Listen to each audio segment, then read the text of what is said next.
আজ বুধবার। আজ বুধ গ্রহ নিয়ে আমি একটি কবিতা লিখেছি। কবিতার নাম বুধের কথা।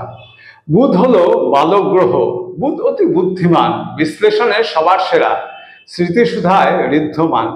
বুধবার বুধের বার, পাঁচ বুধের সংখ্যা তুল। শোনা হলো ধাতু বুধে, বৃদ্ধদ্বারক বুধের মূল।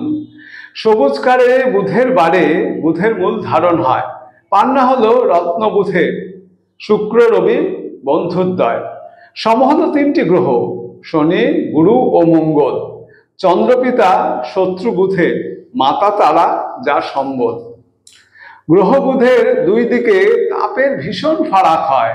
একদিকে তো অগ্নিসম, অন্যদিকে বরফময়। প্রকৃতিতে বালক স্বভাব, বালকেরই স্বভাব যা। মুহূর্তে রাগ, মুহূর্তে জল, বালকেরই স্বভাব তা। বুধের রাশি কন্যা মিথুন, কন্যা রাশে তুঙ্গ হয়। বুধ হলো মানব গুরু, যত সবুজ সেথায় রয়। তত্ত্ব তিনি পৃথ্বী ধরেন, জ্ঞানেন্দ্রিয়ে নাসাস্থান। কর্মেন্দ্রিয়ে পদোদয় আর তন্মাত্রেতে ভ্রাণী স্থান। হিসাব নিকাশ বুধের খেলা, অঙ্ক বলো জ্যোতিষ বা ব্যবসা বলো ক্রীড়া বলো আবৃত্তি বা ক্ষয়ের খা। ক্ষয়ের খাজে অর্থ দুটি, চাটুকার ও কল্যাণী। কল্যাণ যিনি চিন্তা করেন, দুটি মানে দুই মানি। বুধের স্মৃতি সাগর সমান, কল্কি ধরেন বংশরূপ। কল্কি বুধ বংশজাত, নবমেতে বুধের সুখ।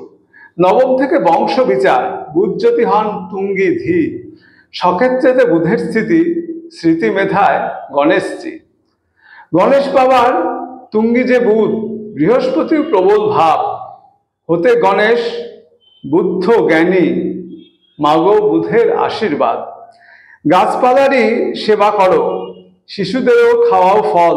লজেন্স টফি যা আবদার, বাড়বে বুধের দারুণ বল।